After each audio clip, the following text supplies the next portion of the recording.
नमस्कार दोस्तों, स्वागत है आपका हमारे आज के करंट अफेयर की क्लास में। शुरुआत करते हैं अपने पहले करंट अफेयर से। मॉस्को पहुंचे जयशंकर, गृह मंत्रालय ने दी अनुमति, पुतिन ने भारत को उर्वरक आपूर्ति की जताई प्रतिबद्धता।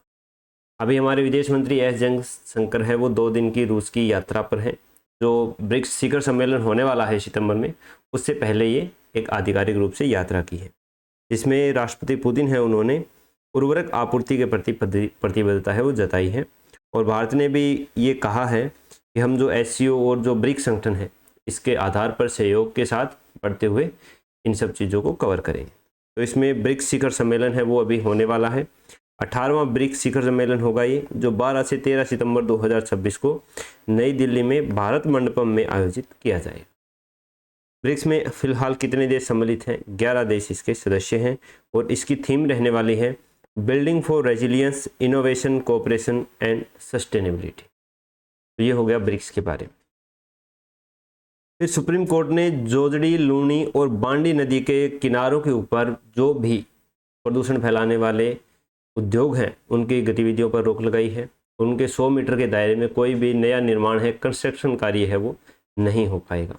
तो प्रश्न आ सकता है कि सुप्रीम कोर्ट में हाल ही में किन नदियों के आसपास जो प्रदूषण वाले उद्योग हैं उनके ऊपर रोक लगाई? तो ये है जोजड़ी, लूनी और बांडी। जोजड़ी और बांडी है वो लूनी की क्या है, सहायक नदियां हैं। 500 मीटर के अंतर्गत कोई भी खतरनाक उद्योग है जो प्रदूषण फैलाते हैं वो बंद हो जाएंगे और 100 मीटर के दायरे में नए निर्माण कार्यों पर रोक लगाई गई है। तो तीनों नदियां क्या हो जाती है, इंपॉर्टेंट हो जाती है, क्योंकि काफ़ी ज़्यादा चर्चा में रही है। सुप्रीम कोर्ट ने बार बार इसका संज्ञान लिया है। तो एक बार तीनों नदियों को थोड़ा सा कवर कर लेते हैं। लूनी नदी को मारवाड़ की जीवन रेखा कहा जाता है। इसको आधी मीठी आधी खारी नदी भी कहा जाता है, क्योंकि इसका बालोतरा तक पानी मीठा है और बालोतरा के बाद आगे जो बाड़मेर जालौर में जाती है, कच्छ के रण में विलीन होती है, वहाँ पर इसका पानी क्या है, खारा है। इसका भाव क्षेत्र है अजमेर, नागौर, जोधपुर, पाली, बालोतरा, बाड़मेर और जालौर में। अजमेर में रावली की नागा पहाड़ियों से इसका उद्गम होता है और कच्छ के रण में विलीन हो जाती है। फिर है जोजड़ी नदी। जोजड़ी नदी नागौर के बुंदलू गांव की पहाड़ियों से निकलती है और बालोतरा के पास लूनी नदी के अंदर मिल जाती है। ये लूनी नदी में दाईं ओर से मिलने वाली एकमात्र सहायक नदी है और लूनी की एकमात्र सहायक नदी है जो अरावली से नहीं निकलती है। फिर है बांडी नदी। बांडी नदी पाली के हेमावास से निकलती है और लाखर गांव जो बालोतरा और जोधपुर की सीमा के ऊपर है, वहाँ पर लूनी में क्या हो जाती है, विलय हो जाती है। इसको पाली के अंदर हेमावास बांध है वो बनाया हुआ है और खारी और मीठड़ी नदी के संगम से बांडी नदी का क्या होता है, उद्गम होता है। अगला करंट अफेयर है, आंध्र प्रदेश में देश का पहला गैर जीएमओ पॉपकॉर्न बीज है वो लॉन्च किया गया। गैर जीएमओ यानी नॉन जीएमओ। नॉन जीएमओ की फुल फॉर्म होती है नॉन जेनेटिकली मॉडिफाइड ऑर्गेनिज्म, यानी इस प्रकार से बीजों का निर्माण करना जिसमें किसी भी प्रकार के डीएनए में परिवर्तन नहीं किया गया है, उसको जेनेटिकली मॉडिफाइड नहीं किया गया है, केवल क्रॉस ब्रीडिंग करा करके एक नई प्रजाति, एक नई किस्म को क्या है, बनाया गया है क्रॉस ब्रीडिंग के द्वारा। तो ऐसी पहली ब्रीडिंग है वो कहाँ पर, आंध्र प्रदेश के एलुरु जिले में जो पॉपकॉर्न मक्का की हाइब्रिड है उसको लॉन्च किया गया है। किसके द्वारा लॉन्च किया गया, हमारे भारत के उपराष्ट्रपति सीपी राधाकृष्णन के द्वारा लॉन्च किया गया। आंध्र प्रदेश के एलुरु जिले में मक्का की पहली फसल। फिर ये एक एडिटोरियल टाइप है कि नाता प्रथा से टूटे नाते, माँ ने बसाया नया घर, बच्चों का उजड़ गया संसार। नाता प्रथा क्या है, नाता प्रथा दक्षिणी राजस्थान में जो आदिवासी जनजाति क्षेत्र हैं या बहुत ही ज़्यादा गरीब क्षेत्र हैं वहाँ पर चलती है। पहले इस प्रथा का मतलब था कि जो भी महिलाओं के पति है वो मर जाते थे या कोई और स्थिति आ जाती थी तो फिर महिला दूसरी शादी करती थी, दूसरे पुरुष के पास जाती थी। इसमें जो वैवाहिक संस्कार होते हैं उनका पूरी तरह से पालन नहीं किया जाता था, सिर्फ उसके पास रहती थी। लेकिन बाद में इसने जो खरीद फरोख्त है उसमें महिलाओं का काफ़ी ज़्यादा शोषण हुआ और महिलाएं हैं वो एक अपने पति को छोड़ करके दूसरे पुरुष के पास जाने लग गई। दूसरा पुरुष है वो उसके पहले पति से जो उत्पन्न बच्चे हैं उनको अपनाता नहीं है, तो बच्चे हैं वो गरीबी के शिकार होते हैं, भूखमरी के शिकार होते हैं और वो अपने बालकपन में ही कोई भी खतरनाक जगहों पर काम करने के लिए क्या हो जाते हैं, विवश हो जाते हैं। यही बात इसके अंदर बताई गई। फिर ये एडिटोरियल आया है राजस्थान पत्रिका में, बुजुर्ग बोझ नहीं, समाज में अनुभव की संपदा है। क्योंकि अब धीरे धीरे भारत की जो जनसंख्या है उसमें बुजुर्गों की जो आबादी है वो बढ़ रही है 2011 के अंदर भारत की जनसंख्या में लगभग 8% के आसपास बुजुर्ग थे। जो अभी लेटेस्ट जनगणना हुई है 2023 की एक रिपोर्ट है, उसके अनुसार लगभग 20% आबादी है वो बुजुर्ग हो रही है।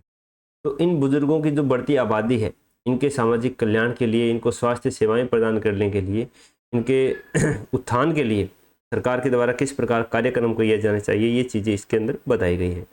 जैसे सार्वजनिक स्थानों को बुजुर्गों के बैठने के अनुकूल बनाया जाना चाहिए, सुरक्षित पैदल रास्ते बनाए जाने चाहिए, सुगम सार्वजनिक परिवहन स्वास्थ्य सुविधाएं हैं उनको दी जानी चाहिए।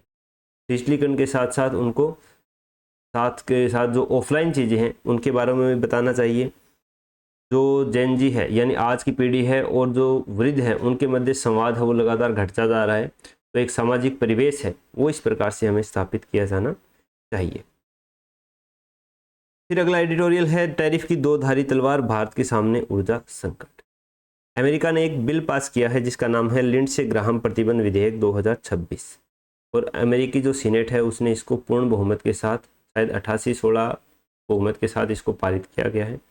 इसका मतलब है 100% सेकेंडरी टैरिफ कि जो शीर्ष 5 देश रूस से कच्चे तेल का आयात करते हैं उसके ऊपर अमेरिका है वो 100% एक्स्ट्रा टैरिफ है वो लगाएगा, और इसके अंदर शीर्ष 5 देशों में भारत है वो शामिल है।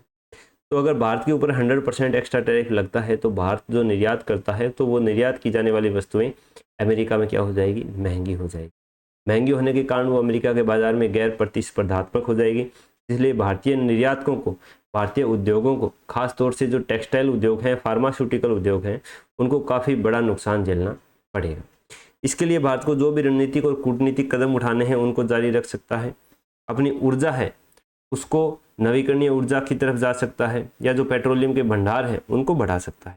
यूएसए को निर्यात महंगा होगा, ऊर्जा संकट और महंगाई आएगी कि अगर हम अमेरिका के हित साधने में लगेंगे तो हमें रूस से जो कच्चे तेल का आयात करते हैं उसके कारण देश में ऊर्जा संकट आएगा, जिससे यातायात है वो प्रभावित होगा, ट्रांसपोर्टेशन के कारण महंगाई है वो भी बढ़ेगी, बाजार का विभाजन हो जाएगा। जो वर्ल्ड ट्रेड है पूरा वो अमेरिका और उसके जो साथी देश हैं, नाटो देश हैं, दूसरा जो ब्रिक्स और यूरेशिया एशिया के देश हैं उनके मध्य क्या हो जाएगा, विभाजित हो सकता है।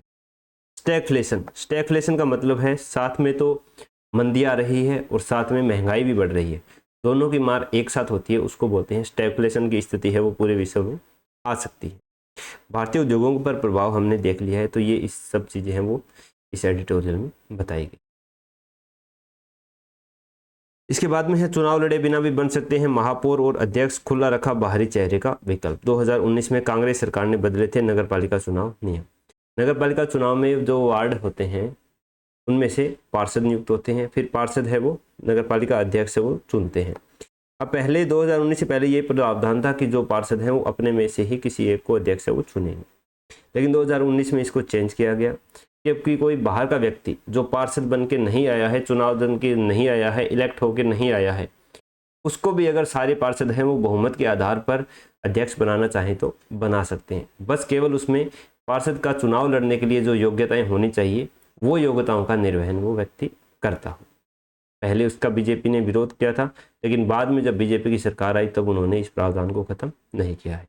ये मुख्य रूप से किया जाता है कि जब कोई भी एक जानी मानी हस्ती होती है वो लोकसभा विधानसभा में नहीं जा पाती है तो उसको कोई एक पद देने के लिए इस प्रकार के प्रावधान है वो किए जाते हैं।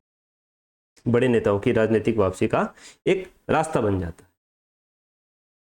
फिर है हमारे current affairs. Treesa Jolly and Gayatri Gopichand won which medal at the BWF world championship. Treesa Jolly और गायत्री गोपीचंद ने कौन सा मेडल BWF वर्ल्ड चैंपियनशिप में जीता है, यह है bronze medal. Pranesh M won the Kanizsa Open 2026 in which country. Kanizsa Open 2026 है वो कहाँ पर आयोजित किया गया है, हंगरी में आयोजित किया गया है। Which is the third anti submarine warfare shallow water craft, जिसकी शॉर्ट फॉर्म है ASW/SWC received by the Indian Navy. इसका नाम है मांगरोल है। Mangrol anti submarine warfare shallow water aircraft है वो अभी नेवी ने रिसीव किया है। How many Indians were on board on 2 vessels reportedly hijacked by pirates in Yemen and Somalia. Yemen और सोमालिया में जो 2 जहाज थे पानी वाले उनको हाईजैक किया था विद्रोहियों ने, तो उसमें कितने भारतीय क्रू थे, 22 भारतीय क्रू थे। विच island in Iran is home to the Hara mangroves forest facing an environmental threat from oil pollution। Iran के अंदर ऑयल पोल्यूशन के कारण कौन सा पारिस्थितिकी खतरा है वो कौन से द्वीप पर उपस्थित हो रहा है, वो सेम आइलैंड पे। What is the budgetary outlay of the mobile phone manufacturing scheme MPMS, mobile phone manufacturing scheme के ऊपर कितना बजट का प्रावधान किया गया है, 62,500 करोड़ रुपए का। Who became the first French women to conduct a space walk, space walk करने वाली पहली फ्रेंच महिला कौन बन गई है, Sophie Adenot. The 18th BRICS academic forum began in which city, 18वां ब्रिक्स एकेडमिक फोरम है वो कहाँ पर आयोजित किया जा रहा है, लखनऊ में आयोजित किया जा रहा है। Which team won the 2026 Nehru trophy boat race, 2026 की नेहरू ट्रॉफी बोट रेस है वो किसने जीता है, अरोमा बोट क्लब ने जीता। When is the Madras day 2026 observe, Madras day 2026 है वो कब मनाया गया है, अगस्त 22 को, 22 अगस्त को ये मनाया गया है। तो ये थे अपने आज के करंट अफेयर्स। जो सुजस वाली साइट थी वो चल नहीं रही थी, हैंग हो रही थी, बार बार वो पेज नहीं खुल रहा था, तो सुजस प्रश्नोत्तरी है वो हम कल की क्लास में देख लेंगे। बाकी आपके कोई भी कमेंट है वो हमें कमेंट सेक्शन में बताइए, कोई भी सुझाव है वो। वीडियो पसंद आई है तो वीडियो को लाइक कर देना, अपने दोस्तों को शेयर कर देना, टेलीग्राम ग्रुप वगैरह जो भी हैं आपके तो सर्कल हैं स्टडी वाले, ताकि उनको भी ये फ़ायदा मिलता रहे। ये PDF आपको मेरे टेलीग्राम चैनल पर मिल जाएगी, जिसका लिंक मैंने नीचे डिस्क्रिप्शन में दे रखा है। टेलीग्राम चैनल को भी जरूर ज्वाइन कर लीजिए। मिलते हैं दोस्तों कल नेक्स्ट नई वीडियो में। नमस्कार।